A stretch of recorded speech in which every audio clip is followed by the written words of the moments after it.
Меконг – это река на территории Китая, Вьетнама, Лаоса, Камбоджи, Таиланда и Мьянмы длиной 4500 километров и площадью 810 тысяч квадратных метров.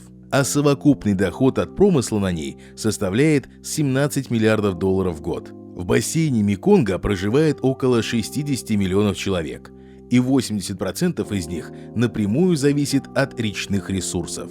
Бассейн Меконга – это один из самых больших рыболовных регионов, который дает 20% мирового вылова пресноводной рыбы стоимостью 10 миллиардов долларов.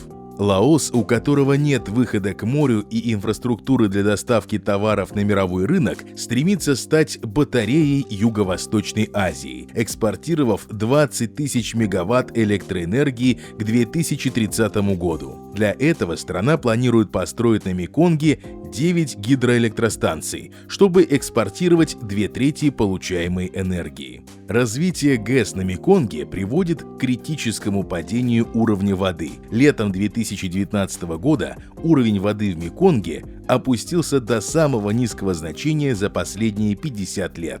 Кроме того, пострадало крупнейшее озеро Индокитая – Тонлесап. В сезон дождей оно наполняется водами реки, увеличивая площадь поверхности в 5 раз. В 2019 году озеро было наполнено только 6 недель вместо обычных полугода, а вылов рыбы сократился на 80-90%.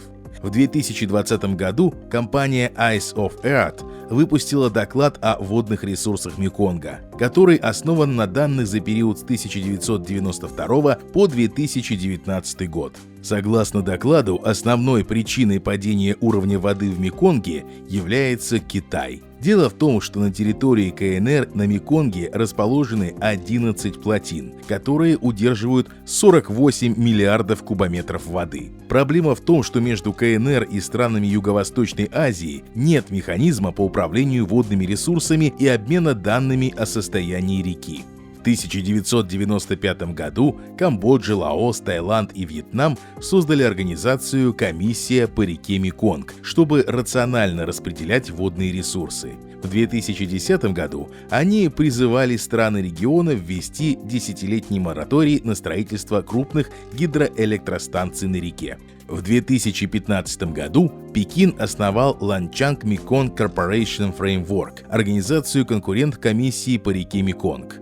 В рамках этой организации Китай активно прорабатывает сотрудничество со странами Меконгского бассейна, так как полный контроль над этой рекой поможет Пекину уменьшить зависимость от патрулируемого 7-м флотом ВМС США Малакского пролива, через который проходит 25% мировой торговли. Всем привет!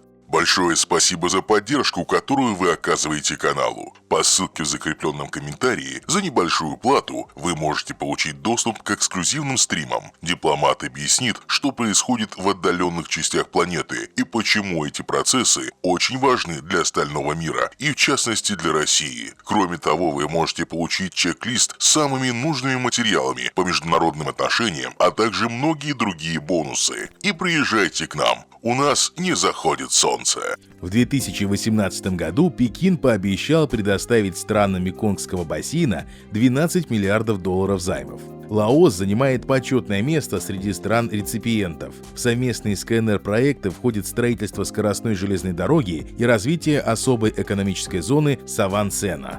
Правда, некоторые аналитики считают подобное сотрудничество опасным. По данным лондонской исследовательской организации Center for Global Development, налоговые обязательства Лаоса перед КНР в обозримом будущем вырастут примерно до суммы, составляющей 70% лаосского ВВП. Из-за нежелания КНР сотрудничать в распределении водных ресурсов в феврале 2020 года Таиланд отказался от китайского проекта по взрыву порогов на Меконге, что обеспечило бы круглогодичную навигацию грузовых судов из КНР в Лаос. Растущее недовольство действиями Китая побудило Пекин пойти странам региона навстречу. В октябре 2020 года Министерство водного хозяйства КНР и Комиссия по реке Меконг подписали соглашение, в соответствии с которым Китай согласился предоставлять гидрологические данные о верхнем течении реки и информировать об изменении уровня воды. Однако многие продолжают выступать против строительства ГЭС.